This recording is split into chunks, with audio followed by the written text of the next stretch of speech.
ready for the fight. From the court to the field, they shine so bold. With every move, the stories unfold. We're cheering on the youth from the start to the win. Giving them the mic, let their voices begin. Interviews and highlights, we got it all. GN Sports Show, where the young stand tall. GN Sports, where the youth lead the way. Champions of tomorrow, making waves today. From ages 5 and up, we help them grow. It's their time to shine on the GN Sports Show. GN Sports Show. GN Sports Show. Good evening, viewers, and welcome to the first episode of Season 3 of the GN Sports Show. My name is Johnathan Thoroughgood, the Administrative Assistant at GN Sports Global. Along with me, I'm Terry Andrew, co-host here on the GN Sports Show. Of course, we have a packed show for you here in studio. We have the president of the Generation Next Football Club, Ricky Santos. He'll be chatting this up with us. Plus, of course, the girls are back. Yes, of course, we have our 5 girls back from Brooke College. We have Jordan Enriquez, Chloe Davis, DeKayla Bonte, Lauren George, and Jadine Carter, who will be here speaking with myself and Terry to just give a little experience of how their trip was, their 10-day trip at Brooke House. We'll also be speaking with our GNFC coach and FIFA referee, Ken Pennyfeather, to get his input and his experiences of the trip as well. We will be having an overseas call with Tara Kirk. She is the Peterborough United FC Pro female player. And of course, last but not least, we'll be speaking with Dr. Rick Millis, medical doctor at AUA. So don't leave, stay tuned. We'll be right back. Our vision is to become the premier platform for showcasing and empowering young student athletes, providing them with the tools and exposure to excel both in sports and life, while shaping the next generation of confident, media-savvy leaders. The GN Sports Show is dedicated to highlighting the talent and stories of young student athletes across all sports disciplines. We aim to equip them with vital media exposure and public speaking skills, helping them grow into confident individuals both on and off the field. Through engaging interviews, mentorship, and real-world media experiences, we strive to foster personal and professional development that supports their athletic journeys. Welcome back. You're watching GN Sports Show. Listen, the conversation continue right here. And here with us is president of Generation Next Football Club, Ricky Santos. Ricky, thank you so much for joining us. Thanks for having me. It's a pleasure to be here. Listen, it's all good news so far, Ricky. The girls are back from England, from Brooke College. You must be delighted. It's a real pleasure, to be honest. I get goosebumps even now sitting down here talking about it. It's the first time the girls have been away from on a trip to Brooke House. And just to let you know how it all came about is that last year, because over the last few years we have afforded the boys to go to Brooke House. And last year when they were leaving, one of the girls, Jordan Tomahawk Enriquez, approached me at the airport and asked me, he said, the boys are constantly going away. What about us girls? When are we going to have the opportunity? So my heart melted at the time. And when we came back, the executive met, Nia Roberts, Johnathan, and myself, and we decided, well, we have to make this work for the girls too. We can't leave them out. So I was charged with securing the positions over there. Nia spearheaded the whole proposition, and the girls went off this year, and such a wonderful experience for them up there, I would have imagined. And this year we pulled out all the stops, as you would hear from Ken Pennyfeather later on in the show. We've pulled out all the stops. I don't want to anticipate what Ken would say, so I'll leave it for him to expound on that. So, of course, we hear that there's supposed to be another tour in the works in the next month. Can you give us a little brief explanation about that? Okay, yes. Well, as I alluded to earlier, the boys have been going up every year for the last few years. And I have to take this time out to give a special mention to the Calvin Ayre Foundation. Had it not been for their generous support over the years, this would not be possible. So getting back to the boys, yes, the boys are going off in June it should be around, because we spoke with them today, they should be going off around the 15th of June for another week to 10 days. But they'll be going to a different school. Right. Where would they They'll be going to Ackworth School. Ah. And Ackworth is in Yorkshire, which is close to Leeds. Leeds United and Fleetwood and so forth is in the same vicinity. So they'll be up there. As I said, Naya, once again, he spearheaded that. I just facilitated it. And we did it at an executive level. So I'm very proud. 5 boys. And actually, 1 girl actually is going up there with the 5 boys. Alyssa Lavinscout is going to be joining the boys because she was supposed to go with the girls in this trip. That's a goalkeeper. That's the goalkeeper. Okay, yes. But unfortunately, she had the CXC exams. Okay. So it would have interfered with that. And of course, we stress very hard on educational component of it. It's not just about football. It's about getting an education while you're pursuing your dreams and aspirations of playing at the highest level. So Alyssa will be going up with the boys. So we'll have a total contingent of 6 players going up, 5 boys and 1 girl, along also with a Generation Next coach. Nigel Skinny Graham will be accompanying them. Quickly, just briefly, when you started this, was this the dream, giving some of these young people the opportunity to even attain their dream? Well, one of the founding mantras of Generation Next has always been able to afford youngsters the opportunities to be exposed. Because when I first started this back in 2012, and I think you were a coach with us at that time, we always wanted them to get an education through football. And also we wanted the ones that possess the more talent to also have the opportunities of even securing a professional contract. So that has always been one of our mantras. And we pressed on and on over the years. We have sent away kids to Barcelona for training. We've Stoke City many times, Bolton Wanderers, and we've had reciprocated coaches coming down here also too. Johnathan, you went to Stoke a couple of times. Yes, I was lucky enough to get the opportunity, yeah. And I have to say here too, Johnathan is one of the first members when Generation X started in 2012. He was one of the first 30 players that joined Generation X in those days. And I'm proud to say now that, look at he's in administration now, soon to take over. Moving up the ladder. All right, Ricky, the Generation X Parents and Coaches Association, a new body formed within Generation X. Just give us the role of this body. What will they be doing? How did it come about? Okay, well, it came about in terms of raising funds, primarily for travel, for the kids to travel. Like we've been invited to Millfield School for the Under 15 tournament, where you'll have professional academy clubs playing in it, and we'd like to raise funds for that. That's one of the things. Of course, for the travel purposes, we can't keep relying on one organisation, California Foundation, to keep asking them to assist and fund it. So their primary role, but not limited to, is for travel.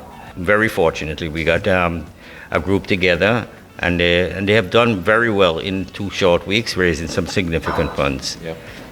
No, fundraisers. Yeah, fundraising, but for specific purposes. Okay. And it's a good group of individuals, and they're getting a lot of support over the last couple of weeks since they've been formed. Yeah. And I must say, we're getting it legally registered. It's going to be soon from now, I think next week, it should be approved by the intellectual properties. Yeah. And then after that, we'll have to go to the Inland Revenue, get it registered there, and then, of course, open bank accounts. All right, quickly, how important having the parents involved?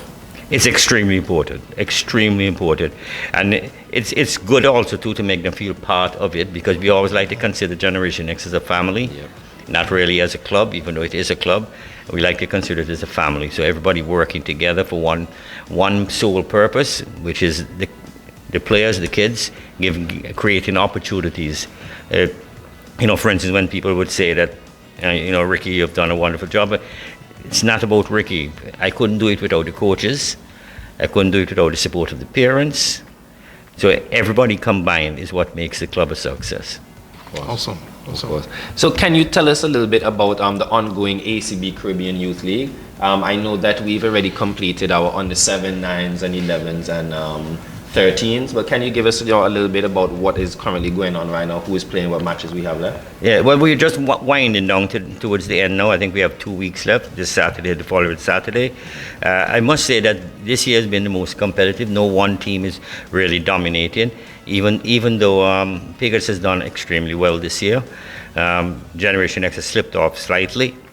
But it's always good for the sport itself that these youngsters, as a matter of fact, Terry, we were just discussing off here, Empire is now in first place in the under 11s. Yeah. Mm-hmm. So even though I am supportive of my club, of course, Generation Next, I love to see that the competitiveness and all the teams are more balanced as the years have progressed. You see them coming out. Obviously, they're going into training and trying harder because they want to win. And as I said, even though I'm supportive of Generation X, I'm so excited that all the other teams are getting better year by year, which is good for our football in Antigua. Yeah. And let me just throw this in there. We've been there every Saturday, and you see, there are teams that have the 7s, the 9s, the 11s, coming all through, and Pickett's is one of them. Yes. That has throughout the age range. When you see, teams trying to emulate what Generation X is doing, I mean, how does that make you feel as the president of Generation X? Of course, it makes me feel proud, but I'm proud of the fact that that these teams are seeing the importance of developing the youngsters and getting their programs more structured, because they are being more structured. I don't want to be conceited here and think that they're following us. I just like to see it. Okay. Yeah. Well, Mr. Santos, thank you so much for taking the time out and being on the sports show with us this evening. You've given us a good amount of insight on the girls' trip that has just passed, the big boys' trip that's supposed to be coming up in the next couple of months, and obviously with the newly formed association and the ongoing ACB Caribbean Youth League. Again, Mr. Santos, thank you so much for being on the show. Yeah, and thanks for having me. So with that, we'd like to just take a quick commercial break. We'll be right back. All right, we've made our way out of the studios and down to the field, of course. We're still learning from the many experiences that spent 10 days in the UK at Brooke College, and a number of other attractions and experiences. We're here with Karen. She's one of the parents who went up with the 5 girls to Brooke College, and we're just going to learn a little bit about her experience over there in the UK. Karen, just how did you see the experience? I found the experience very rewarding. As a parent, I saw it rewarding because the children got a chance to really be exposed to not only training, learning new skills, enhancing their skills that they had before, but they also had an opportunity to see 2 professionally played matches. And for me, I think that was one of the highlights that they would have brought away from this experience. They had an opportunity as well to be in a training session with a professional female athlete, and that was another highlight for them. They really enjoyed that training session. I could just see the exuberance, the excitement, the enthusiasm that they displayed during that session. I mean, all the coaches were pretty good. I think they had an opportunity to harness, improve, whether it is their shooting skills, juggling, whatever it was that they had to improve on. They had a coach that was able to target that and show them ways that they can improve. So the overall experience was a rewarding one. All right, and an opportunity for girls. I mean, they don't come by as often as the males. Just the rigors of putting your daughter through the daily requirements of Brooke College. Would you feel safe sending off your daughter to something like that? The welcome that we received at Brooke College, we cannot complain. They were hospitable, they were welcoming, they were warm, even though it was cold, they were very warm in their welcome. And I would feel comfortable maybe at an older age. My daughter is going to be 13. I don't see myself sending her off at this stage of her life to be on her own.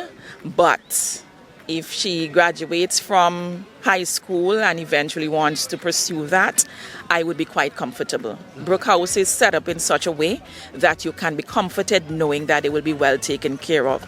The security level that they have at the school is immaculate. You cannot get in and out without permission and without authorization. So I would be comforted knowing that she's well taken care of, she's safe, she's in a safe environment, a safe space, but just that not at this stage of her life. I think a little older, a little more mature, and I would be happy with that.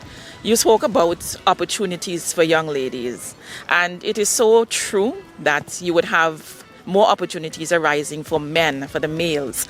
And when we get opportunities like this for young ladies to be exposed and get that experience, we should jump at it, make it happen. Whatever we have to do, if we have to fundraise, get sponsors, whatever we have to do to get them to experience this, I think it is worth the while. Because in the long run, it is only better for them. Not only can we say that football is more like a men's sport, but we can see that changing slowly. And I'm sure that as years progress, that we will see bigger changes happening. The females can hold their own.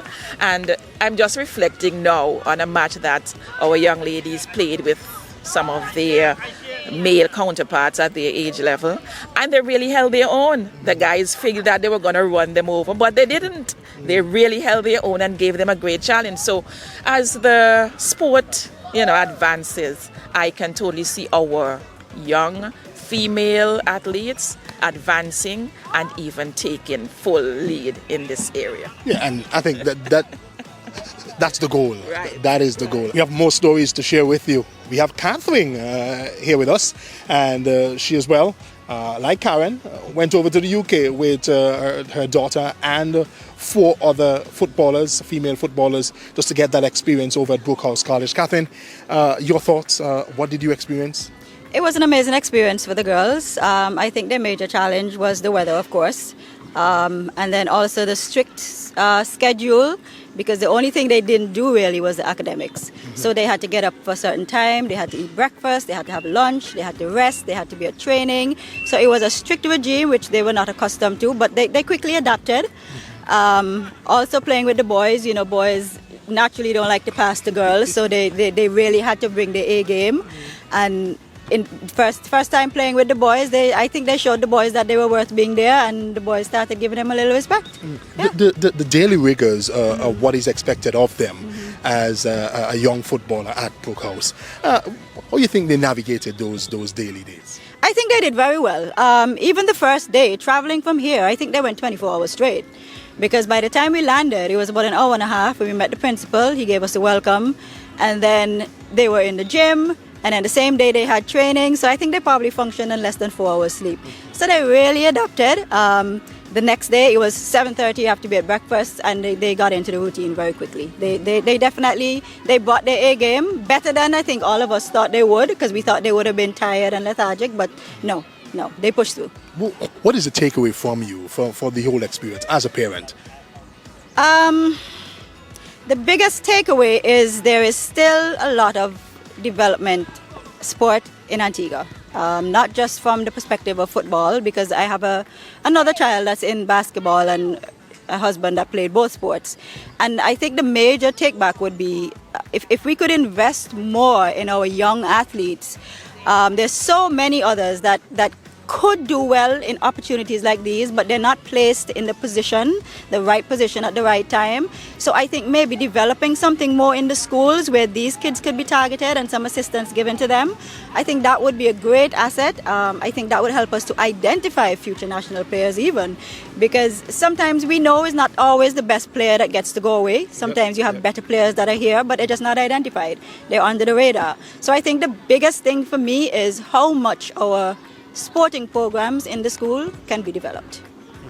I mean, you got to watch a few games. You got to see what's happening on. I even heard that you guys got the VVVIP treatment at some of those matches. Yes. Yeah, talk about that for a bit. We went to the Aston Villa Park, So that was impressive, very impressive. We saw AC Milan in the FA Under 18 Cup Boys Final. I think I was so taken back that I didn't even enjoy the game. I was just, looking at the stadium. Yes, but it was a great experience. We went to the Under 16 Boys Final as well, and we went to some girls game. Overall, the level of women football there, it was a big takeaway as well. Because here you will see on a team, you have like maybe 2 girls as opposed to the majority of players being boys.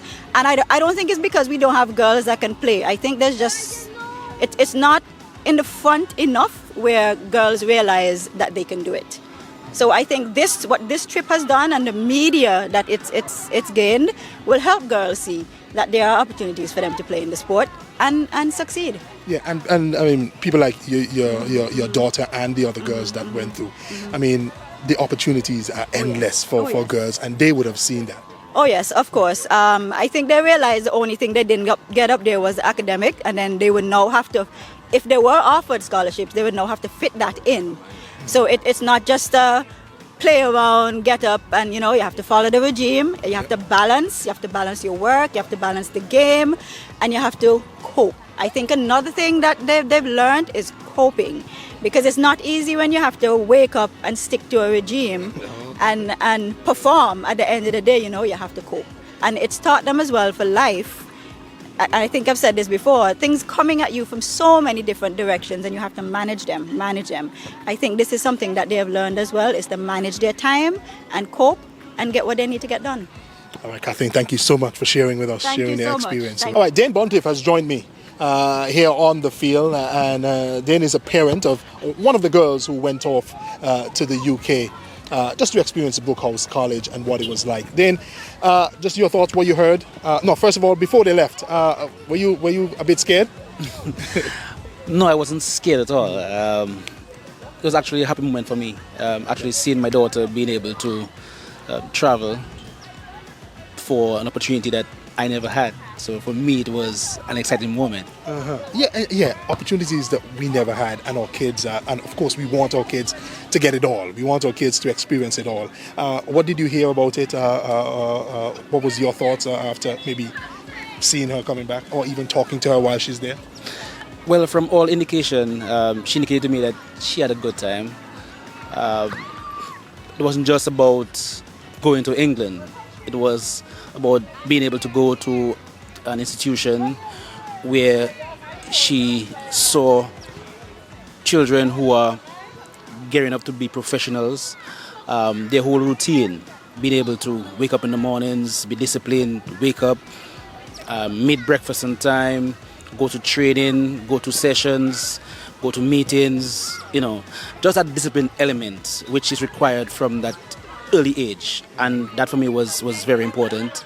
And she also expressed the fact that she was exposed to different skill sets and skill levels. I mean, I know we have good coaches down here in Antigua, but when you're exposed to people on a international and very professional level, it gives you that extra oomph that you can actually do more. Yeah. So these are some of the things that really I was really happy to hear while she was out there during that tour. For my daughter especially, when she decided that she wanted to play football, at first I was a bit skeptical because her brother played football since he was a little boy, and one day she decided, "Daddy, I want to play football." And for me, her being able to go out there and she being able to experience football on that level, I think she has now, given herself a tap on the back, saying, I really want this, and this is something that I can really build for my future. And even if she does not go professional, but I think the whole experience itself can allow her to encourage others that, hey, there are opportunities out there. And she spoke to me about a particular football player that she met, and was able to mentor her, and so the experience, the mentorship, just being exposed really on that level, I think was great. And at least she's now able to spread that information. She's not able to help share that, hey, out there are opportunities, and they are endless. And football is not just for men. Girls have an opportunity, a real opportunity, and that is something that they can actually hone in on. Yeah, and finally, as a parent, the most you can do is support her dreams and support what she wants to do and what she wants to accomplish in life. That is absolutely correct. Just a while ago, I was speaking to another parent, and we were sharing the same sentiment. When children have a passion for something, we have to push them, and we have to be able to push them in avenues. And as I mentioned earlier, give them things that we were not exposed to or had the opportunity to do while growing up. So the most we can do is just support them, be there for them, and push them. And at the end of the day, they will be grateful for us for doing so. All right, thank you so much for talking to us today. Appreciate it. Thank you. All right, Dane Bontiff, a football dad, a Generation Next football dad. Supporting his child here at Generation Next. We have more to come. Welcome to the ACB Caribbean Youth Football League wrap-up. The league is also sponsored by Milo, A.S. Brydens and Sons, Citizenship by Investment Unit. These are the point standings for the most recent matches.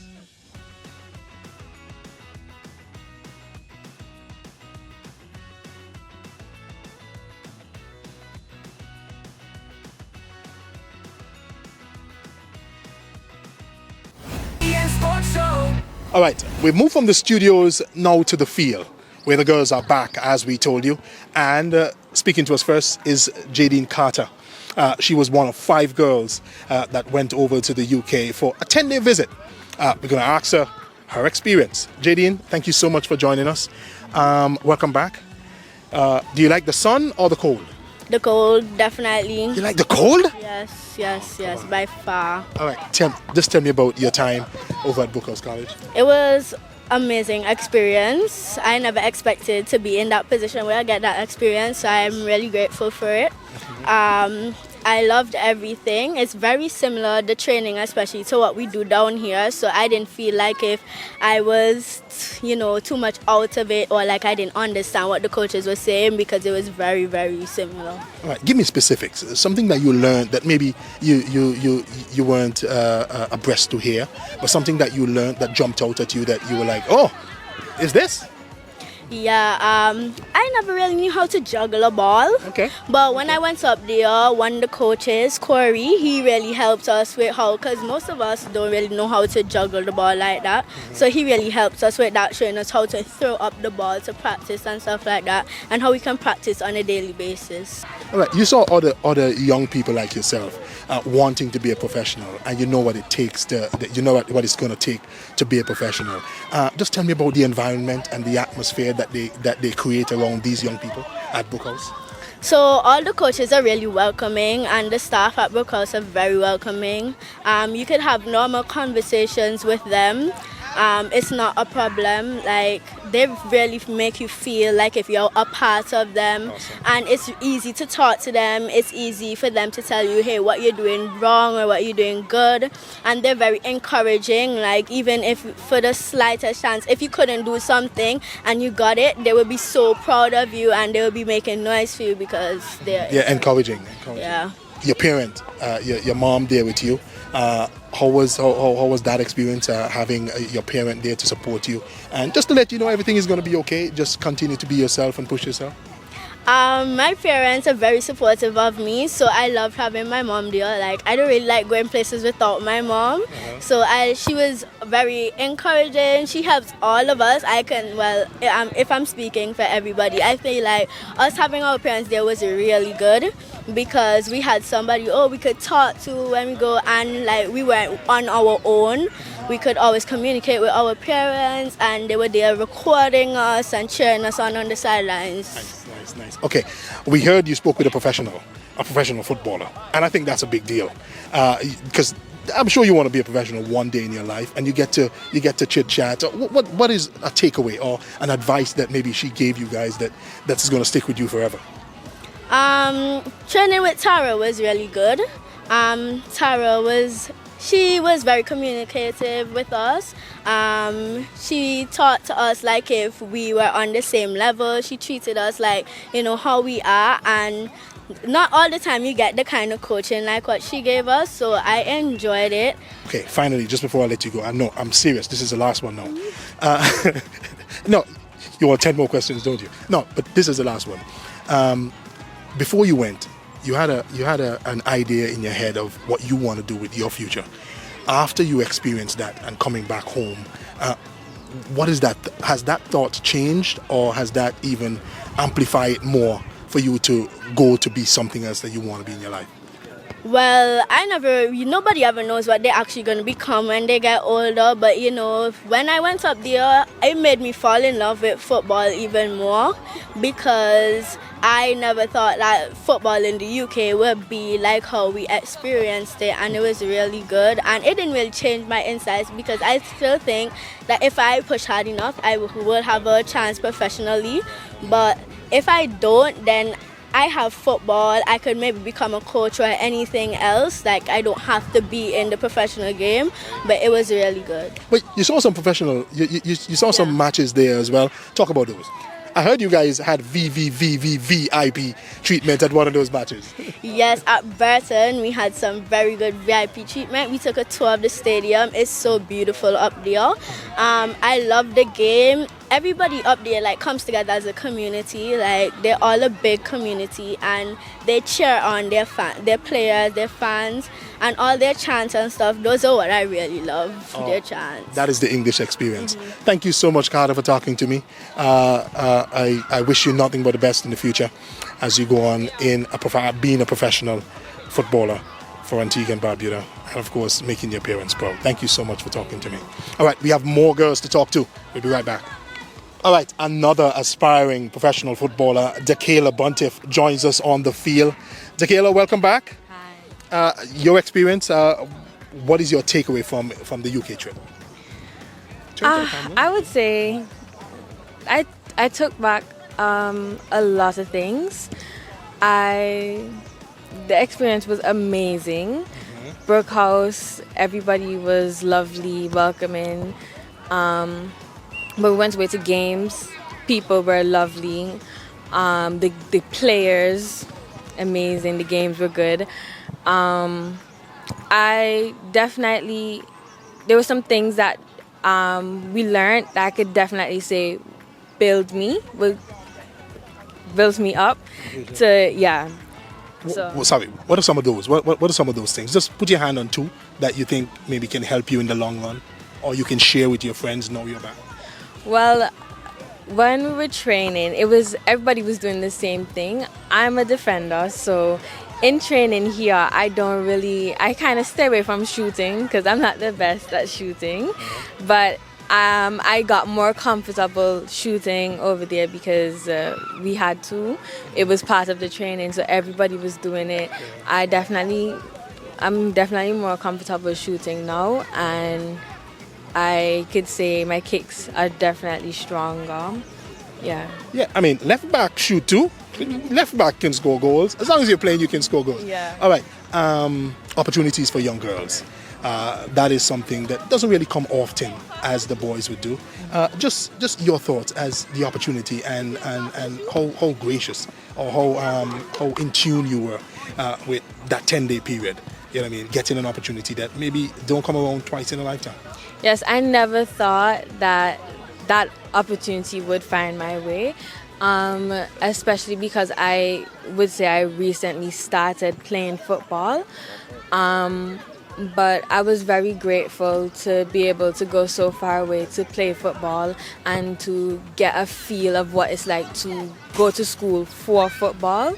Yeah, it was definitely amazing. All right, a coaching tip that you're going to take with you throughout your life or throughout building yourself as a left back. A coaching tip. Let's give us a coaching tip that you got in the UK. Well, one coaching tip that really stuck with me was to be confident in everything that you do on the field, off the field, to be confident and to make sure you put your all into it. It was actually the training with Tara Kirk.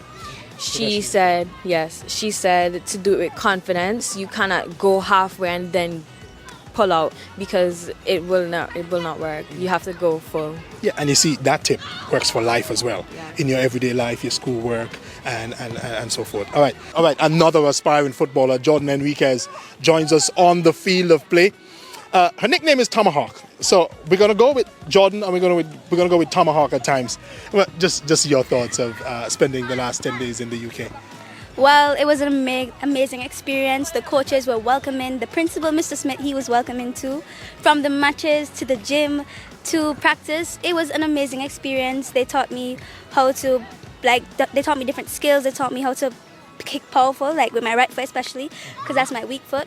So I loved it and I appreciate everything. It was a surreal experience and I would love to go back there again. Oh, I'm sure you will.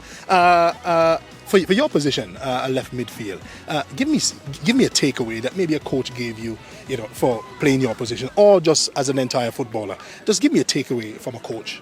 Well, I must be more agile, and because I'm running a lot, I have to be more determined. I have to have a lot of conviction when I'm kicking the ball, and I have to have a lot of determination, as in, when you're tired, do not give up until the end of the game, because that's what really matters most. And that you can use that off the field as well, when you're in school or just regular life. So it's not only football, right? No, it's not. That's the beautiful game. That's how beautiful this is. Football is life. Oh, high five up top. Okay, no, and I mean, we heard you guys spend some time with a professional footballer. Oh yes, we did. Let's talk about that experience first. Well, Tara Kirk, being a left footer as me, she taught me tips that can help me improve my left foot and make it stronger, including my right foot too. As I said before, she taught me how to kick more powerful with my left foot. She taught me new skills, and she taught me how to dribble even faster. So I appreciate her. She's an amazing coach, and she let us work on what we really wanted to work on. So Tara Kirk, you're amazing, and I hope I get to meet you again. You just sending shout outs on our thing. Okay, throughout the whole process, opportunities for girls that don't always come by as the boys would. Speak about that for you and your other teammates, the opportunities that you guys got that you're not even sure if you're going to get again, but it's a possibility that you can start here to reach somewhere. But speak about that, the opportunities for you and your teammates that you got at Brooke House. Well, this experience, it really brought recognition to not only us, but to females in general, because a lot of people think that football is a men's game, but it's not.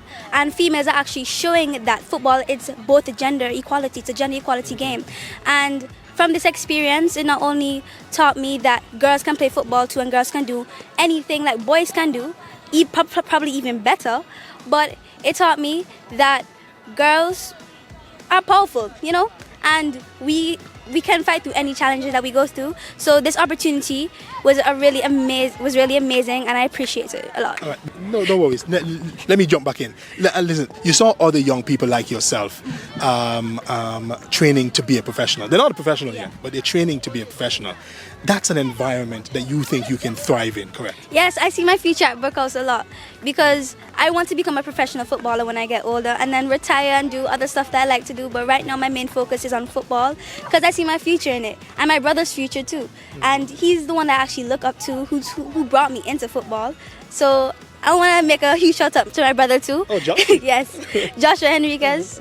He really brought me into football, and I actually love this sport. I never knew how the love for football is actually crazy and amazing. Yeah, and when you get the British experience, that is the real experience right there. Because I don't understand you sing for 90 minutes in a whole match, and you stand and you sing for the entire game. I don't understand that one. But you guys got an opportunity to see some of that. Just talk about it for a bit. It was so cool. Like they made the whole stadium say each part of the line, and there was one part where they sang "Don't worry about the things." That was so funny. It was so cool. That's at Burton, Albion. Yes, Burton. Okay. It was so fun, and that experience was just the best. And it was my first time actually going to a Manchester City and Aston Villa competition too. When we went to Aston Villa Stadium, yes. And Manchester City is actually my team that I root for, but unfortunately they lost 3-1. But that was the under-18 team though, so I hope they do better next time. Okay. All right. That was the Tomahawk. Can't get it any better than that. Can't get any better than that. You know who's our mom? Anyway, we'll have more. We'll have more of the experiences of the girls that went off to the UK. We'll be right back. All right. Chloe Davis has joined us on the field to talk more about her experience over in the UK. Chloe, welcome back, of course. Did you like the cold or the warm weather? I loved the cold. You did? Yes, I actually started getting used to it. So. Oh yeah. man, so 10 days weren't enough for you, Chloe? No, it really wasn't. All right. I mean, just your overall takeaway from visiting the UK? Visiting the UK was actually it was a very fun experience. I had a great time. I got very used to it very quickly. Definitely made friends. Yeah. The rigors of Brooke College, waking up, a schedule thing. Did that ever, had any kind of bearing on maybe the energy that you give every time you go to these sessions? Well, it was kind of hard to get up at some point because of the time difference. But I got used to it once in a while. Yeah. Okay. You got a chance to meet a professional player that I heard she was amazing. Just something that you took away from what she told you. Did you remember anything she told you? She definitely taught us new skills, and it made us very welcome. You went to see a few games. You got the VIP treatment in lounges and stuff. I've never even been in a lounge. You went to see a number of matches. You went to see a number of young people like yourself play football. Just something that you take away from it, seeing the passion of some of these people, fans and footballers. The fans were very supportive. They had their own songs and everything. Every goal they score, whenever someone gets subbed, they're very, very supportive actually. But you had your parent there, or one of your parents there to you. The parental support through all of this, not only in the UK, but as being wanting to become a footballer, your parents support. Yes, they do. They've definitely helped me through all the struggles and skills that you can help with your friends, impart knowledge on your friends, something that you're going to take back to your friends. Tell them, hey, listen, I went to the UK now, but I just didn't go to the UK, but I learned something. I learned some things. Give me some of those things. I definitely learned stepovers. Oh, the Cristiano step over? Oh, yeah. Yeah, well. And in my warm-ups, I definitely used it and surprised some of the coaches. The playing surface? Because they have real grass. The playing surface, the field that you guys played on, what you're playing on there? Oh, it was turf? Yeah. Oh, okay. Turf. So yeah, it was actually really nice. It reminds me of the national field, but it was definitely a lot bigger, I think, so yeah. You see the young people like yourself aspiring to be footballers. They say when you put people like-minded together, you get extraordinary results. Seeing yourself with some of these people, young people aspiring to be footballers like yourself, how does that make you feel? It makes me feel good. It definitely makes me feel good. All right. Are you planning to go back to the UK anytime soon? Of course. You want to get back? Yes, I really do. The weather, I really love that weather. You could sweat, but you could get very hot, but you won't sweat. That's amazing. So the weather was a plus for you? It was definitely a plus for me. All right, Chloe. Well, Chloe, thank you so much. We're looking out for so much more from you. I'm sure you're going to impart the knowledge that you got overseas to anything you want to add that maybe I didn't ask? UK, here I come. All right. That was Chloe Davis. You heard. All right, we'll have more coming up. All right, Lauren George has joined us on the field. Lauren is one of 5 girls that went off to the UK to Brooke College. Just to get that experience, we're going to hear from Lauren. Lauren, welcome back. How was it for you? It was pretty good, but really cold. But I would go back if I could, in the summer, so I don't freeze to death. All right, we were just talking there about the experiences at Brooke College. Was it what you expected, or did it surpass your expectation? It was actually what I expected, a school that had football, but I didn't realize that every kid had to play football, and some who didn't want to play football had to play, but still played. I thought there was a choice between playing and not playing, but it was pretty good. Yeah, I'm hearing speaking with the girls, I'm hearing some life lessons that they learned through football. Did you get any advice that you got that you can always also use in life? No, I cannot remember, but if I hear, I will tell you. Okay. Give me an advice a coach gave you, or a particular treatment a coach gave you while playing. Oh, my coach for under 11, he told me to keep playing hard, even though you're not as fast as them, but just keep playing hard so you can get the ball out of the box because I'm a defender. Yeah. And defenders score too. We were talking about shooting that you learned up there from the professional footballer. Talk about that bond there that you guys got with the professional footballer.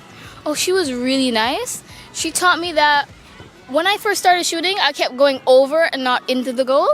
But she taught me how to angle myself right.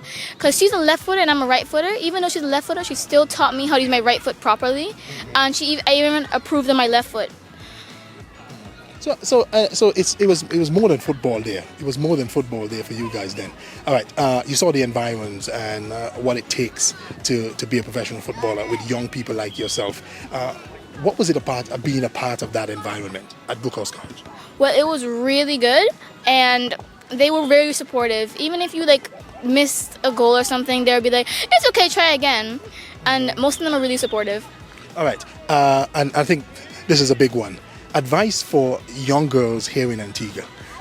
You see what it takes to get to the highest level. Any advice that you may have for a young football girl here in Antigua? Never give up. Some people might say, especially the boys, say to give up or stop. Never give up because your dreams could come true. Listen, this is football. You get upset at the ref. I'm sure you get upset at the ref when you play as well. Okay, just the overall takeaway. What did you take away mostly from your interaction with the coaches, from seeing other people doing it, from seeing young people playing? What is your overall takeaway from that trip? Well, mostly, like I said, my shooting, I'm really happy about that. I'm so happy that I can do that. I mostly saw people, the dribbling skills and how to fake a goal. We actually learned how to do that. Yeah. That's what I'm taking away from there. All right, thank you so much for talking to us. All right, those were the 5 girls. The 5 girls who learned a lot over in the UK, expected to impart their knowledge here on girls here in Antigua and Barbuda. And of course, we can't wait to see them putting what they learned into practice and into games, of course, here at Generation Next. We'll hear more when we come back.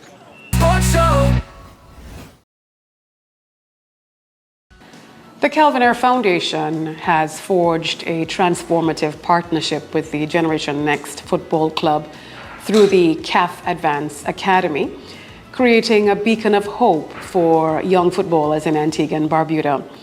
This initiative offers a comprehensive development program that combines rigorous football training with academic support, including SAT preparation, to equip student athletes for opportunities abroad. By facilitating exposure to international scouts and providing pathways to scholarships and professional contracts, the CAF Advance Academy empowers youth to pursue their dreams, both on the field and in the classroom. The impact of this collaboration is evident in the success stories of participants who have secured scholarships and professional opportunities abroad. Notably, the annual CAF Player Identification Combine attracts scouts and coaches from prestigious institutions globally and clubs, offering a platform for young talents to showcase their skills.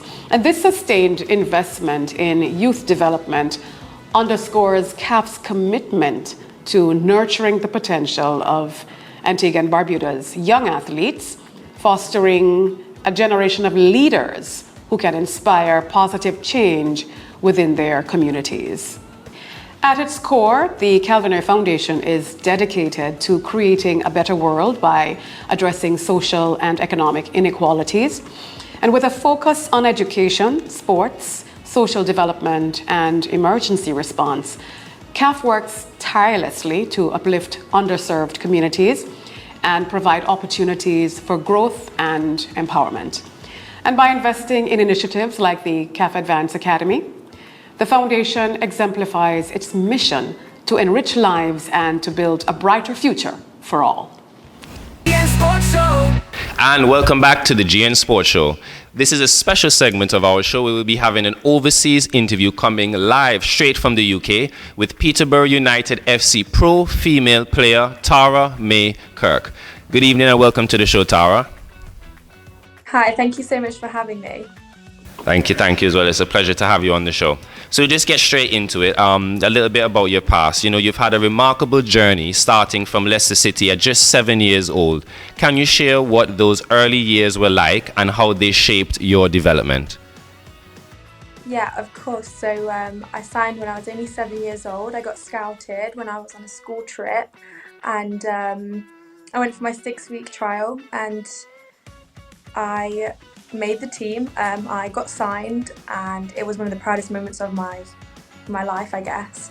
And growing up in such a professional environment and playing for a club that's so professional and well known and really well established was awesome for me, and I never took that for granted. And mainly, what I learned about the whole experience growing up in a professional club was the discipline and professionalism that came with it. So I learned a lot of great lessons along the way from a very young age of how to be the right type of footballer, physically and mentally. And obviously, you know, we spoke a little bit about your club just now and how you've progressed, and this is leading us to our next point, where you received a call-up for the Republic of Ireland's national team at just 16 years old. What was that experience like, and how did it impact your confidence and career? So obviously it's a great compliment to get when you get called up internationally. It's the highest level you can go to, and for that, that's again probably one of my proudest moments of my football career, because it's so hard to get. Not everyone can do it, but I mean, I never thought that I would, probably at that age, at that time, think I was going to get the call up when I did. But I did, and I was super proud of myself. I think what I did realise was there's no shortcuts. You really, really have to knuckle down and put your mind to it, and really try hard. Like, you know, you're surrounded by excellence, so you, as I say, no shortcuts. You really have to try and put 100% in. I thought it was quite intense at the time, just being so young and in this kind of environment where everything is so disciplined and fast-paced. I did have to adapt a lot more than I thought I did when I was away on camp, but it taught me great things. Of course, I can imagine, and congratulations to you again for getting that call-up. As we know here in the football world, it is a big achievement to get called up to play for your national team, so congratulations again. Thank you so much, thank you. So since joining Osh in 2022, you've become a top scorer and a key player. What do you think has contributed most to your success at the club? Well, let me add in there, for the 3rd season now, I've just finished top goal scorer again, so that stat came out, I think it was yesterday, so that's nice. Ever since I've been at the club, I've finished the top goal scorer. Congratulations. Thank you. That was a personal target for me. I think it's so important to have personal targets set.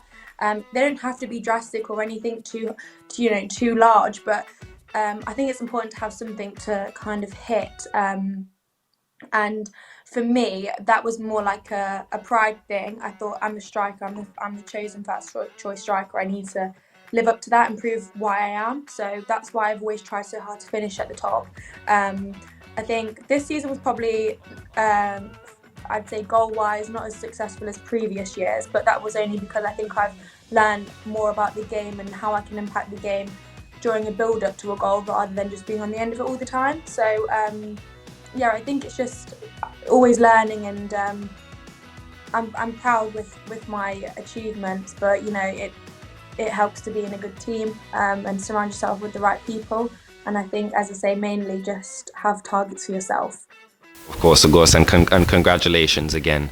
So, you know, recently we just had 5 of our young GNFC girls who just traveled up to Brooke College for 10 days. And you recently led a training session with the girls. How did it feel to mentor the young players, and what stood out to you about their talent and attitude? Well, first things first, the girls were absolutely incredible. I think what made it so enjoyable was their enthusiasm to learn, which was really, really nice for me to be able to help them learn a few things, because they were always asking questions. And And I think when you're not afraid to ask is when you're going to go far in life, because a lot of people are scared to ask for help. But these girls really, really wanted to kind of pick my brains of every single little thing I knew, especially about shooting. That was obviously really fun to teach them. They had so many questions and wanted to finish the session on shooting, so we did. And it was really nice to be able to help them and kind of pick up on maybe where they can improve on, and tell them and guide them on how to create a more powerful shot, or a shot that, I mainly just taught them how to pick out a spot in the goal, and it's got to be all about placement over power, which was quite fun to teach them. But they were so fun. Their energy was amazing. They were just a joy to teach, and I think they were so grateful of being there and being able to have the opportunity where a lot of people don't. And yeah, as I say, they made the session just even more fun just by the type of the way they behaved. I think Coach Ken as well, credit to him. He obviously, I led the session, but he was super great in supporting me. And I think they've got such a great thing going there. And I was just really, really honoured to be able to meet them all and get to know them in the time I did. And a big credit to Brooke College for the way that they were able to make this happen. But they were super enthusiastic, and their energy was just amazing. I think they will all go far just because of the way they held themselves was amazing. And we would like to take the time out to tell you thank you again for time to go over to Brooke College and speak to these young 5 female footballers and give them some insight on the knowledge that you know about the game. We thank you again for that. Just going off of that a little bit, what advice would you give to the young female footballers like those that are in Generation Next who dream of going pro? It would just be believe in yourself. I think even for me, sometimes that's hard to do just because of the challenges that you face. But the girls were so wise at such a young age that I don't think they'll have a problem with seeing the bigger picture in things, and knowing that everything comes with hard work. And when you put out good comes to you. But mainly just that there aren't really shortcuts, and it's the stuff that you go through alone and off the pitch is what will make you a better pitch. So obviously women's football has seen huge growth in the recent years. How have you seen the sport evolve during your career, and what opportunities do you think are emerging for the next generation? I think there's so many opportunities now, even like the ones that you've provided, for Generation Next. I think that 10 years ago, maybe even 5 years ago, didn't exist. So it's super great to see events and trips being put on. I think from the women's Euros, when England won, the Lionesses won, I think that's where there was a turning point, and I think that's really important to acknowledge because of how hard they worked to first of all win the tournament, but also I think the promotion and the build-up around it was really, really great. And I think when they won it, I think a lot of people, especially in England, realised, oh, actually, girls can play. And even though we already knew that, a lot of people didn't. And it helps with having social media to highlight that women, like the highlights of the women's football. So I think that was the turning point. But there's definitely a lot more pathways for girls now to get into it, whereas when I started out there was no girls team, so already you can see the change.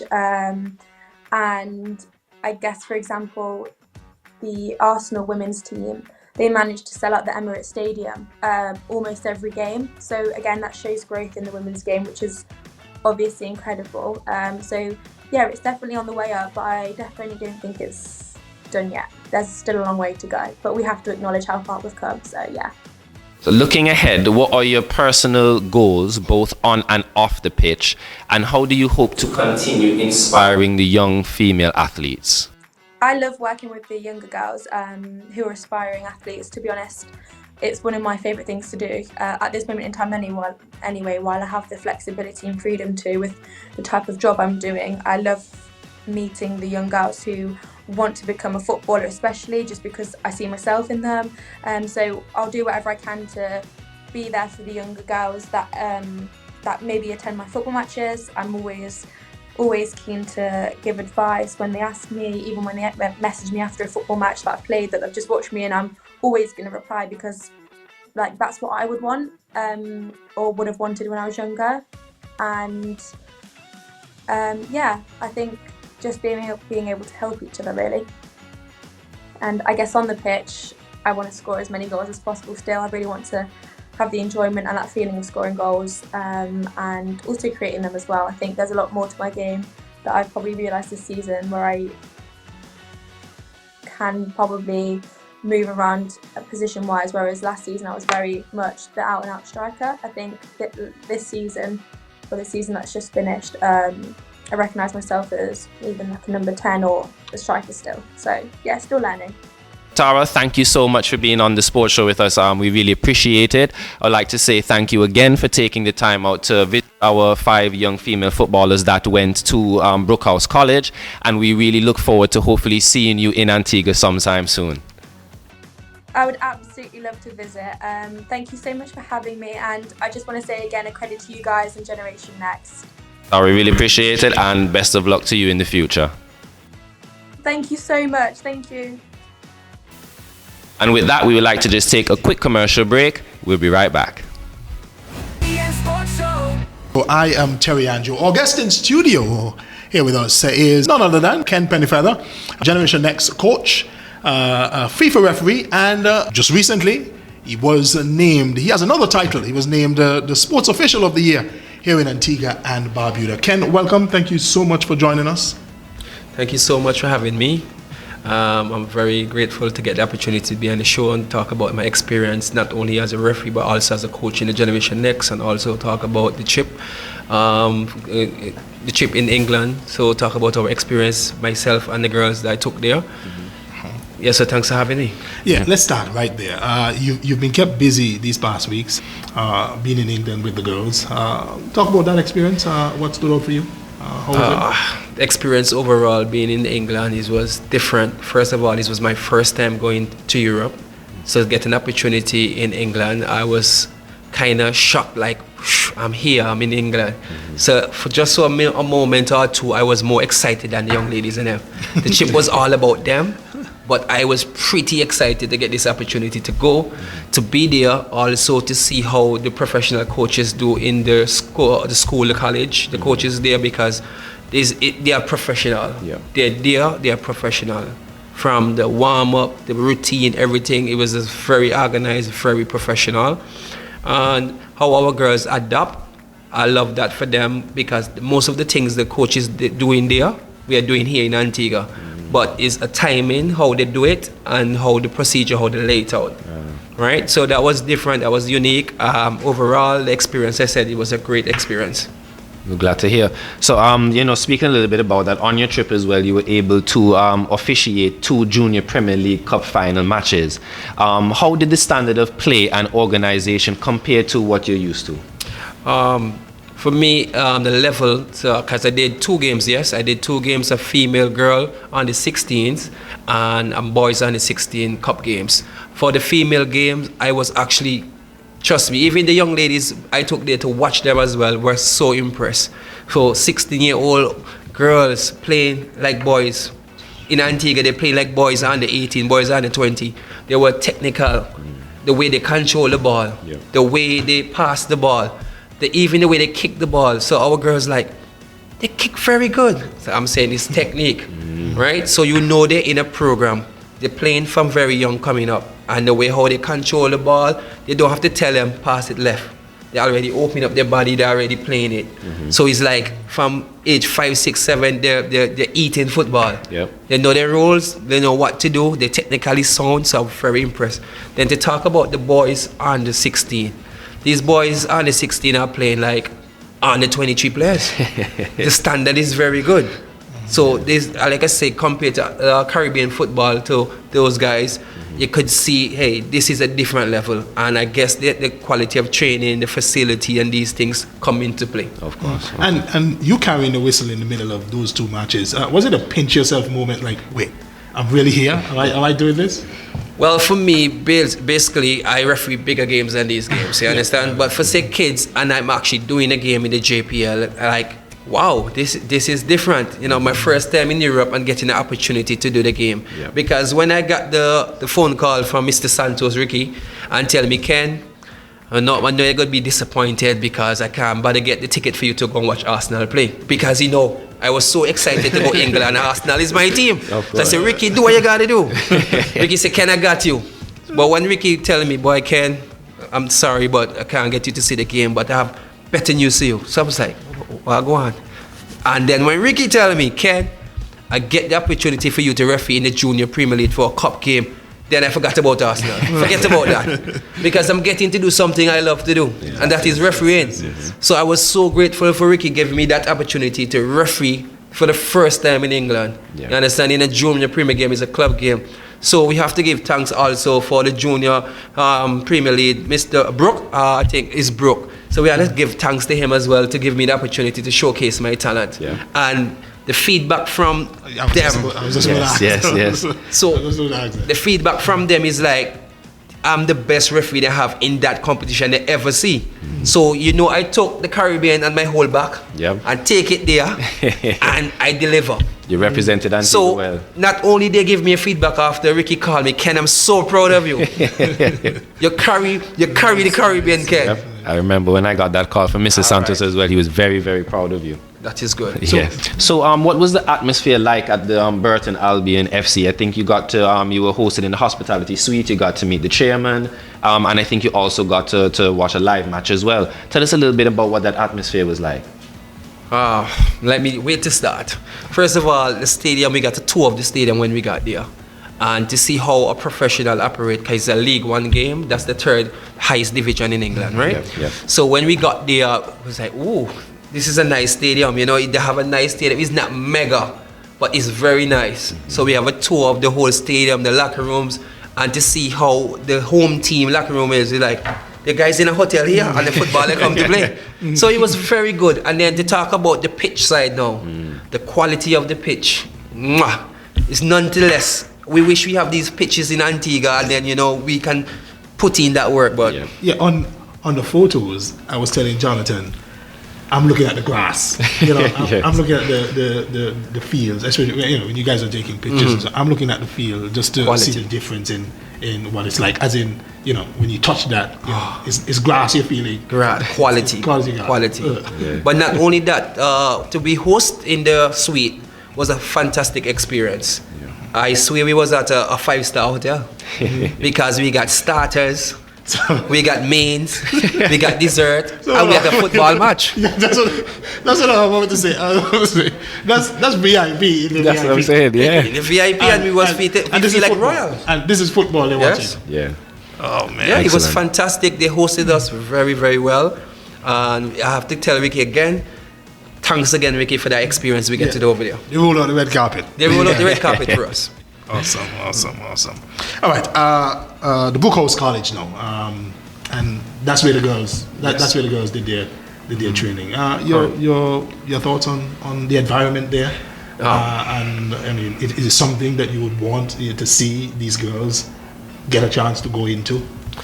For me, I think the Brooke House did a wonderful job by hosting us. Right, because for a school, you have to think it was a national team set up or a big club set up, and it's a school. This is how organized it is. You have timing for everything, timing to get to breakfast, so you have to leave to go class. So you have to do that. And then after class, as you look around, you have a gym session. So after gym session, you go back to class, then you have lunch. Then after lunch, you have to get prepared, you have field session. Then after field session, so it's like a routine. So you have to, coming from the Caribbean, you're not accustomed to that, right? So most of the girls was a bit tired after day 2 as well, day 3, because, maybe they're in England, so they don't start getting enough rest. Yeah. So they were a bit logy, so we have to speak to them and tell them, girls, you need to get your rest because it's going to be long days, it's a program. Yeah. So we adjusted with time. But at first it was a little bit difficult, but we still go out there, execute. And I tell you, like I said to you, Brooke House did wonderful. It was a great experience for them. Excellent. So I know we've spoken about numerous amount of experiences that y'all have to go from refereeing the JPL, going to Burton Albion and getting hosted in the hospitality suite. But now we would come to getting to go to Villa Park for the FA Cup Under-18 final against Aston Villa and Manchester City. That must have been an amazing highlight, Terry. I can't imagine what that must have been like. for Ken. So what stood out most to you during that experience of being able to be in Villa Park? Well, tell you the truth, Johnathan, all now thinking about it, I'm having goosebumps, to be honest. Because I never see myself being like, oh, I see this stadium on TV. So I'm feeling the atmosphere. After I learned how much people was in there, because it's so many people, it's like 25,000 people. Wow. I never been to a match with so many people, maybe the maximum 5,000 people. When I heard 25 and I look around, I'm like, oh, I'm having goosebumps. I'm like, oh, this is nice. And then to get in there was so big, I'm like, am I dreaming? And you know, it's kids playing, it's under 18 playing, but the atmosphere in the stadium was fantastic. I can imagine. The chanting, they're pushing on their team. You understand? When the team get the ball, them try to distract them. So the atmosphere was like a Premier League atmosphere, but it was an under 18 FA Cup game. So the atmosphere in the stadium was very, very good, and I'm always going to remember it. Yep. You know, the English people take their football very seriously. Very, very serious. Maybe if Ricky had got you into the Emirates, maybe we would see maybe we would see again, because I mean, it's singing from minute 1, or even when they're warming up, singing to the end. Yeah. You know what I mean? And they're having a good season. So Trust me. Yeah. But that was the Bournemouth game, right? No, the Bournemouth game was special as well. The game finished 1-1. But the highlight about that game, not only the chanting, when the goal scored, they had the fireworks straight on the field. So the atmosphere was very, very good for that game as well. It was really good. Excellent, excellent. Yeah, but your biggest takeaway from this trip, it could have been with the girls, could have been your refereeing, could have been you visiting and seeing how people watch football in VIP. Yeah, just your takeaway from the entire trip. The takeaway from the entire trip for me, like I went there as a coach as well. So just the way how the coaches operate, how they put structure their training session, like the takeaway I bring from that, when I put on a session here, I'll try to mimic these things and get these girls engaged how I want them to play. And the girls who went away, is important they come back and bring that attitude back home so others can follow them, be a standard. And that was going to be something positive in the club. Yeah. That girls, you see what they do overseas. When we come back here locally, let's raise it up. Don't go back down. Right. Let's continue to go up and encourage others. Let's go up. I'm sure Generation X, with you coaching, Generation X will benefit. Because I'm sure you're not going to only deal with the girls, but you're passing that knowledge on to maybe the young, the 9s, the 11s, the 15s, whatever. Yeah. Yes, definitely. And like at Generation X club, we have not only a top staff, we have top coaches over there. The Nabus, the Sowers, the Yaya, the Skinny, the Duran. We have a lot of top coaches over there. And we come out there and do our best. And like we always encourage the kids and them, when you come to this session, you have to take it serious, because you never know who is going to watch you. You have to work for your spot. You have to be deserving. So in training, your touches got to be good. Your attitude got to be good. And also, it's academic. If you come to our training and you're not doing well in school, we're not going to send you away for a trip, because the college is a college. So your academics got to be up there as well. Yeah, I mean, when you guys left, you know, and we went back to the station, you know, we just wanted to see where they were going, and I was just looking at the facilities at the place, and I was like, what's going on here? No, you know, just for my own research purposes, I was you know, where they're going, you know, the amount of fields that they got there, and I was just looking at the facilities, and I was even blown away. I was like, man, this environment here, it's amazing. Know, if more of our youngsters get exposed to, you know, to see what others are doing their age and where they should be at their age, I think it does wonders for us down the line. Yep. Yes. I agree. I agree with you, Terry. Yeah. Definitely agree. Yep. So with that, Ken, we really appreciate you taking the time out for being here with us this evening. And we hope to see you again on the GN Sports Show very soon. Definitely. I just want to point out I'm so grateful to be here to share my experience overseas. Yeah. And I also want to let the boss know, Mr. Santos, you can select me anytime to go back. Anytime. Thanks again. You think Mr. Santos hear me? Of course, I think Mr. Santos will definitely take it into consideration. Okay, good. Thanks again, Ken. We appreciate it. Thank you. And with that, we would like to just take a quick commercial break. We'll be right back. All right. We would like to thank the sponsors of Generation Next, Fruta, Antigua Masonry Products, Kenneth A. Gomez Insurance Agency, Island Photo, and Francis Trading Agency. GN Sports Show. And welcome back to the GN Sports Show. We have a special segment for you guys this evening, Peak Performance Kids. I'm your host, Johnathan Thoroughgood. And I'm Terry Andrew. And we have a fascinating topic lined up. Muscles, the good, the bad, and the ugly. We're joined by none other than Dr. Rick, a renowned clinical physiologist with decades of experience working with young athletes. Dr. Rick, welcome to the show. Thank you. Good to be with you. Glad to see us back after Easter. All right, Dr. Rick, let's start here. The importance of the muscles in young athletes. Just start with that for us. Yeah, so let's talk a little bit about muscle. Let's make people aware how important our muscles are. You know, when we lose our muscle activity, we become dependent on others. So muscle is the tissue in our body that allows us to be totally independent of everybody else. And, you know, imagine people with muscle diseases. They have to move around in wheelchairs, for example. They have to have people do everything for them. So we want to keep our muscles healthy throughout life.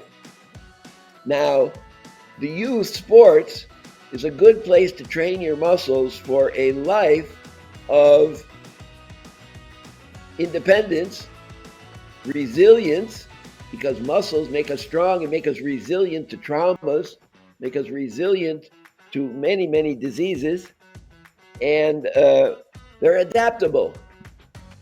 I'll give you an example of what we mean by adaptable. Have you heard that people can do superhuman feats with their muscles? For example, sometimes you've heard of a kid being trapped under a car and some passerby goes to that car and lifts the car up because he's synchronized all of his muscles. He creates a superhuman feat to save the child from being crushed by a car, for example. We've heard of stories like that, haven't we? So what allows that muscle to create such a superhuman feat? Well, there's something called muscle memory. When we train our muscles from childhood and we engage in sports, we teach the muscle how to synchronize its activity. So at any given time, we can create some tremendous strength from it. A person who doesn't have good training usually can't do that. But under conditions of, let's say, emergency, fight, flight, when a child is trapped under a car or somebody's trapped in a building after an earthquake, people can use these superhuman abilities of muscle to actually save people's lives. And so we start training and synchronizing these muscles from childhood, and the best place to do it is in sports. That make sense? Dr. Rick, obviously what you're saying to us is it's not just about building big biceps, it's about building smart muscles. Oh my God, I couldn't have said that better myself. Johnathan, you're a genius. Thank you. Beautiful. It's not just about building big muscle. So for example, how many people have gone to the gym? I go to the gym sometimes. People, and I even see this with my medical students, and they spend hours and hours, they're young, in the gym, lifting weights. So what they're doing is they're building these huge biceps, just like you just mentioned, building huge biceps. And they spend hours and hours doing this because they want to look good. Well, it does make them look good. It does make them look and are more fit than if they wouldn't be exercising these muscles. But that's all they do is lift the weights and build those big muscles. But those aren't necessarily smart muscles, and it isn't necessarily helping their general health. It is improving their muscle strength, and that's going to help their general health, but they can do so much more for themselves if they engage in cardiovascular treadmill running at the same time. If they do some agility exercises rather than just lift weights and build those big muscles. Do something where they have to synchronize their muscles, where they have to create muscle memory. That muscle memory is the muscle interacting with the brain. The brain is telling those muscles what to do. When you're just lifting weights, you're not using much of your brain power to learn how to synchronize those muscles. But that's what we want for our kids. Because if our kids at a very young age, then they'll have that muscle memory for a lifetime. For a lifetime. How many people have heard, once you learn how to ride a bike, you can then go years and years, 20, 30, 40 years without riding a bike, and then you get on a bike and you can always ride it. Yep. Comes naturally to you. As you say, it's just all in the muscle memory. That's right. I never learned how to play soccer. I know you guys call it football. I'm sorry, but I still call it soccer. But I never really learned how to play soccer as a child. Well, when my children started playing soccer, because when I was growing up in the United States, nobody played. You couldn't find anybody to even, get a game together. But when my children were growing up, soccer became very big. And then, of course, U.S. teams, especially the women's teams, started, winning in the Olympics and World Cup and all that kind of stuff. And it became a big money maker, actually, in the United States. Well, my kids wanted to play soccer, and so I wanted to go out and teach them. Every time I went out to teach them, I would hyperextend my knee. Why? Because I didn't have muscle memory. I tried to overkick the ball. Then I said, oh, don't do that. Don't do that. I was talking to my brain. Don't do that. My brain wasn't listening to me because the muscles didn't have that memory. There wasn't that synchronization between my brain and my muscles to keep me from doing that. So I kept hyperextending my knee, and then I just gave up on trying to teach my kids soccer or play with them. So I took them to the basketball court, and I let somebody else teach them soccer. But that's what we mean by muscle memory. It has to be trained when you're very young. Okay? Of course. All of that is the good. There's another good to the muscle. And the good part of the muscle is it's controlled by a hormone known as growth hormone. You heard of growth hormone? Yeah, we have, yeah. So when kids don't have enough growth hormone, their growth is stunted. It means they're short. They're short in stature. They never get tall if they don't produce enough growth hormone. Well, one of the best ways to improve your growth hormone levels in your blood and in your body for growth in stature, to make kids grow taller and stronger with more muscle, is exercise. And one of the best ways to exercise that stimulates the growth hormone is actually through what we call resistance training. Now, the problem is that we can't start kids with resistance training too early. Resistance training is training with weights. So before the age of 10, you don't want to train any kids with weights.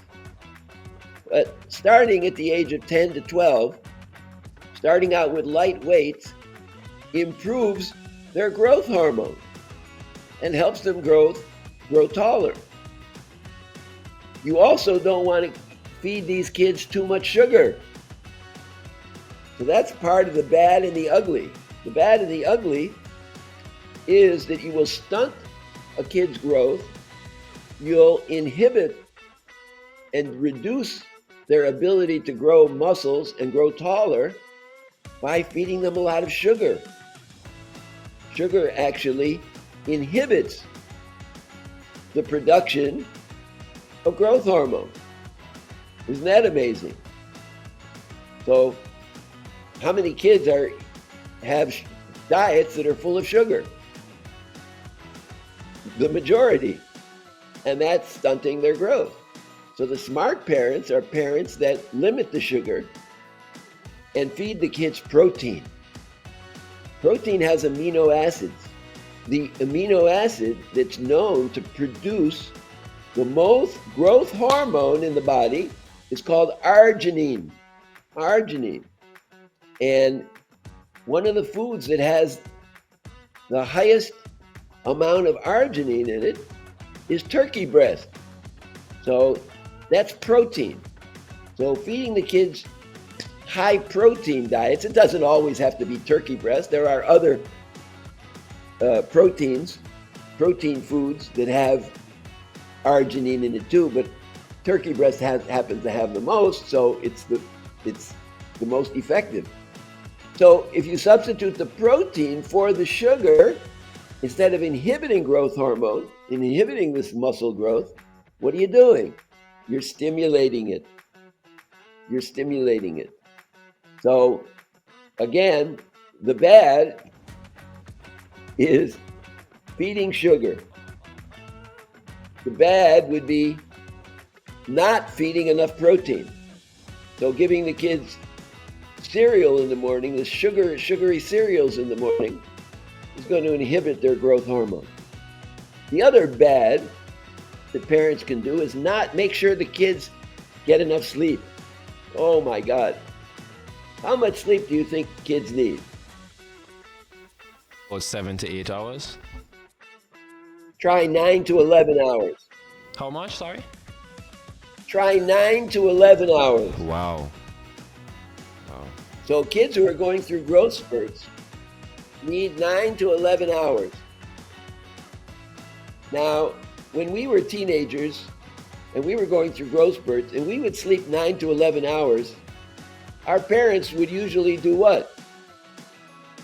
Come in and wake our butts up, right? And say, get out of the bed, you lazy bum. You got chores to do. You got homework to do, right? Are those good parents? Were those good parents? Was that good parenting? That was not good parenting by today's standards. Maybe by those standards in those days, people thought that was good parenting. Make the kids do their chores. No, make the kids sleep. Let them sleep those 9 to 11 hours because their bodies are telling them they need the sleep to produce the growth hormone. And then don't give them that sugary cereal for breakfast. So they need those 9 to 11 hours to sleep. There's another hormone our body makes. Very interesting.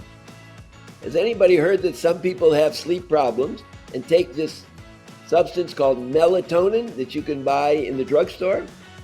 Yeah. It's not a prescription. You buy it over the counter. Melatonin. Well, not only does melatonin help you sleep, but melatonin also causes more production of growth hormone. Stimulates growth hormone. So when you go to sleep and the room is dark, you produce a lot of melatonin. But if you got the TV on, there's a special light that the TV produces called blue light. The blue light coming from the TV screen or your phone inhibits melatonin and therefore inhibits growth hormone. So don't let these kids have screen time at night. It'll keep them from getting a good deep 9 to 11 hours sleep that's going to stimulate that growth hormone. What do you think of all that? I mean, that's news. That's new news to us, to me. I don't know, Johnathan. Yeah, to me as well. To me. Because when you're going to bed, I think sometimes the TV helps you to fall asleep. You know, even Netflix has a and YouTube has a feature in it now that says, "Are you still there? Are you still sleeping? Yes or no to continue." So I think the TV light helps you, especially in a dark room, helps you to fall asleep. But now you're saying this TV lights it reduces growth. Yes, it could, yes. And what you're doing, and what you're actually doing, when you have that light on from the TV, is you think you're going to sleep, but it's not the quantity of sleep, it's the quality of sleep. So you're reducing the quality of sleep. You don't sleep as deep if the room is bathed in that blue light. which is the same as white light. White light, blue light, it's the same thing. Now, if you had red lights, it would be okay because red lights filters out the blue. That's why we have red lights over there at Jabberwock Beach Road by the beach. Over there by Casanova, you see those red lights at night? Yeah. By AUA? Yes. Yeah. Those red lights are filtering out the blue because it's inhibiting the growth and reproduction of the turtles to go there to breed. So turtles have the same problem we do with growth and reproduction inhibited by those street lights. That's why we have the red lights there to filter out the blue. All right, Dr. Rick, Anyway. we spoke about the good, the bad, and the ugly. Optimizing the muscle development. First off, on the topic of nutrition, which vitamins are most important for the muscles, especially in kids, young athletes? Well, there's no specific one vitamin that's going to do the trick. So you have vitamin D, vitamin B, a whole bunch of vitamin B vitamins that are going to help you with energy, providing the muscle with energy. So there really is no single vitamin that we can point to that we can say, oh, that's person should take a lot of this vitamin. But the diet, nutrition now is different. Forget about the vitamin, but what you eat. You know, you heard the saying, what you are is what you eat. So eating more protein and less sugar is going to make you stronger by the mechanisms we already talked about with the growth hormone. So eating protein instead of sugar, substituting the protein for the sugar is the best thing the parents can do. So eggs in the morning rather than sugar cereals would be great because it's full of protein. Well, Dr. Rick, I know we have a lot more to talk about. Unfortunately, we have to cut it short for today. And I'm sure we can finish up the other half of the segment about muscle development next week, Friday. We can. Sure. Excellent. So again, Dr. Rick, thank you so much for taking the time out for being here with us. We know you're not here in Antigua and you're overseas. So we just want to thank you again for being on the show with us. All right, my pleasure. I look forward to it. And everybody stay healthy. And by the way, what I said for the kids goes double for the parents and for the adults. Yep. Get rid of the sugar. So one of the things that happens with growth hormone is as you get older, you lose your growth hormone. So one of the reasons why, see, look over here. You see this bulge here? That bulge is just a little bulge because I'm 80 years old. And I don't have much growth hormone. Well, yeah, I do pretty good. Because I do my resistance training, because what did I say is going to stimulate the growth hormone? I do my resistance training. I'm active every day. And I eat a diet that's high in protein and low in sugar. And that stimulant that keeps me having enough growth hormone probably to maintain that bulge a little bit. Well, again, Dr. Rick, thank you so much. We really appreciate it. Thank you. And we hope to see you in Antigua soon. Okay, peace out. Peace. And with that, we've come to the end of the first episode of Season 3 of the GN Sports Show. We would just like to thank all of you again for spending the time here with us this evening. I would also like to give a special thank you to my co-host, Terry Andrew. Oh, certainly. I love being here. And it's, as you said, it's Season 3. You're going to see my face more here on the GN Sports Show.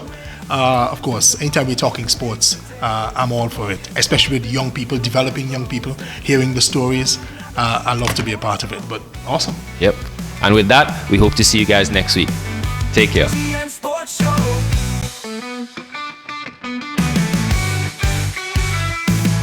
Interviews, insights, dreams taking flight. We show them how to handle the spotlight. We're building journey ahead. Building confidence, the words left unsaid. From the grassroots to the national scene, young athletes chasing every dream. In every game there's a story to tell. GN Sports Show, we know them well.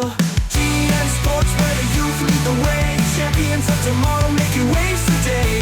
From ages 5 and up, we help them grow. It's their time to shine on the GN Sports Show.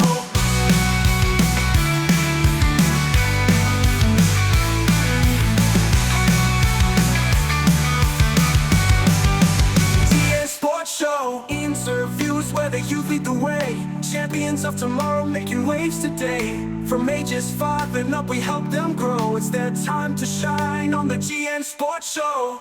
GN Sports, where the youth lead the way. Champions of tomorrow, making waves today. From ages 5 and up, we help them grow. It's their time to shine on the GN Sports Show.